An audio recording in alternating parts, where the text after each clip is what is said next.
to, what does the research say about how that relates to brain development? What should they be doing?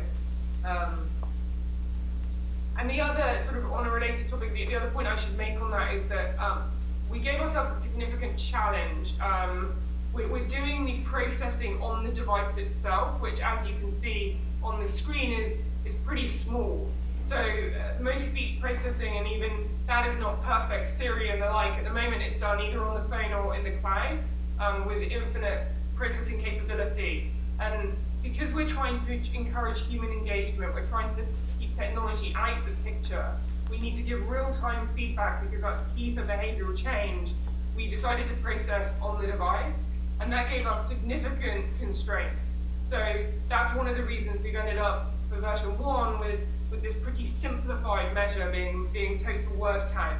That as processing capability in chips increases on a proportion to size, we will be able to start doing some of these things we're developing in this very power-constrained environment actually on the device. How much is it?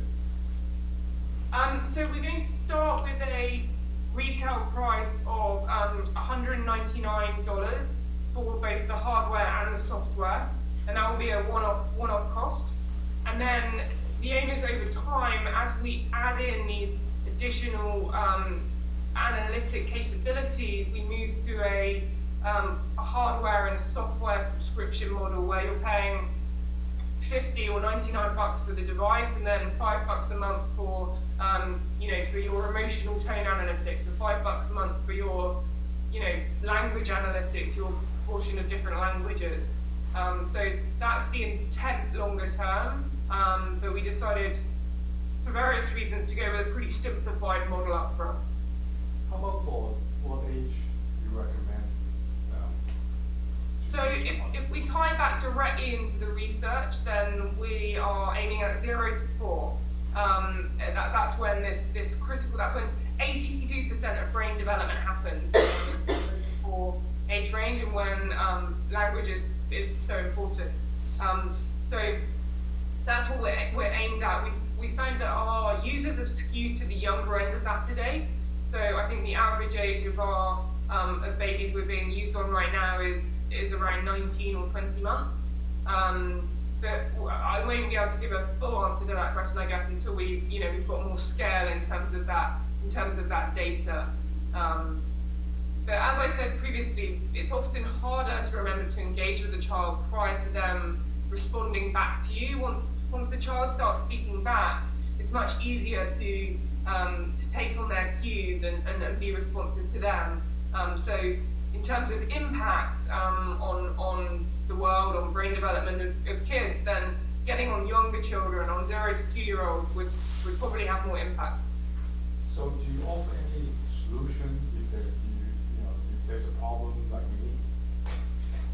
They don't speak, and then what anything that you help them to kind of tackle the issues? Great question. So we see ourselves ultimately as a trusted parental partner or tool. So, say there was a situation like yours with your parents, and your parents are getting really worried, should we take you to hospital or whatever? So we have speech therapists, pediatricians on our team. So we're definitely not, disclaimer, we're not giving medical advice, but through our conversation coach mechanism, we can be reassuring, trusted reassurance of, where something is within the normal range, and indeed when we might recommend, you go and seek additional help. We've had quite a lot of, interestingly, interest in the starting from speech therapists and pediatricians themselves, who would love to use it to help diagnose and treat speech delays, language disorders, autism, and things like that.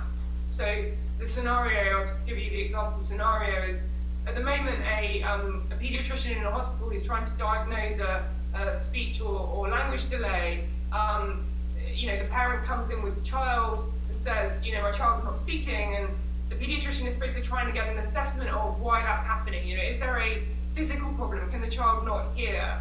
Or is it that the child has just not been exposed to enough language? And so there's a hospital in Boston we're going to do a trial with in the summer where they are going to put starlings in their clinics, and during that process, they'll send the starling home with a family for a couple of weeks. And so in your scenario, you know, the starling would have been put on you and sent home with your family for a couple of weeks to figure out whether, you know, were you getting enough language exposure? Were your family talking to you enough in the first place? And then you can start to rule out that as a potential cause of whatever the issue is you're trying to diagnose. So this is version 1. Yep. Any future product, any extension or any idea what's going to happen next? Yeah, so as I explained, we we're already having development these additional speech analytics that we intend to add to a V2 of this product. We do have plenty of other product ideas. I think it's a challenge with a balance of focus. But we have one particular one which has gained quite a lot of traction accidentally, and that always informs you that there's a market for something. Is to use the starling or a version, it may have to be rehoused, with older children, slightly older children who are learning to read. So we had a couple of our beta testers end up telling us that they'd use the starling with their older children, so 5, 6, 7, as they were trying to teach them to read, and the child would have to read out loud to have the words counted. And so, you know, scenario being, you know, you tell your child, like, if you read 1,000 words a night for the next 5 nights, then you can get a treat at the weekend or whatever it may be. And we've had a handful of people say that they've ended up with, you know, very strong independent readers in their children because, which they credit to the starling. So that is definitely one potential expansion that will be going, you know, growing with the child in terms of product. Another way to grow is obviously to grow vertically and provide a deeper proposition to the younger children themselves. I haven't even mentioned actually that we built additional sensors into this. So we put in here an accelerometer and a light sensor, and at the moment we're just using those for power management. But we are starting now to strip data out of those, and that in and of itself could be quite interesting. So you can imagine, you know, how much, and this is less for babies, but you know, you might have this for 2 or 3-year-olds, how much activity, how much movement a child is getting, or how much UV light they've been exposed to. So even within the current device and in the current hardware setup, we can do some additional things.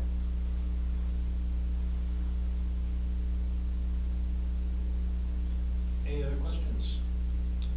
Great. Then, Nikki, thanks for beaming in. Pleasure. I love these things. It allows you to join us from wherever you are. Where are you actually? Which state? I'm in California. I'm in Bodega Bay. Got it. Yeah. Well, you'll be in a very nice area soon, Pebble Beach as well. Great. Well, thanks again. I'll move you back and look forward to our next conversation. Perfect. I'm going to be nice. Thank you, guys. Thank you.